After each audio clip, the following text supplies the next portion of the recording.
ஜான்சி, கன்னியாகுமரியிலிருந்து ஒரு மகள் சொல்லியிருக்கிறாங்க. இப்பொழுது என்னுடைய மகளுக்கு 12 வயதாகிறது. அவளுக்கு 10 வயது இருக்கும்போது கடந்த 2023ஆம் வருடம் ஜூன் மாதத்தில் ஒரு நாள் அதிகமான வயிற்று வலி ஏற்பட்டது. இதனால் உடனே மருத்துவமனைக்கு சென்றோம்.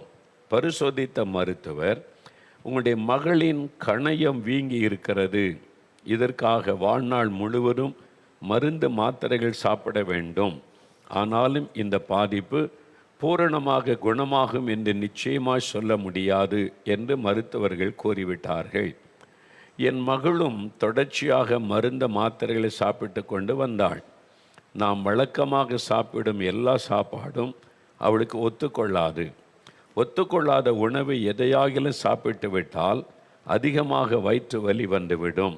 இப்படி அநேக நாட்கள் பள்ளிக்கூடத்திற்கு கூட போக முடியாமல் என் மகள் மிகவும் சிரமப்பட்டு இருக்கிறாள்.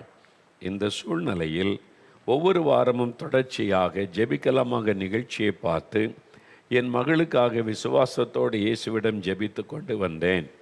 கடந்த 2024ஆம் வருடம் பிப்ரவரி மாதத்திலிருந்து தொடர்ச்சியாக என் மகள் சாப்பிட்டு கொண்டு வந்த மருந்து மாத்திரைகளை விசுவாசத்தோடு நிறுத்திவிட்டேன்.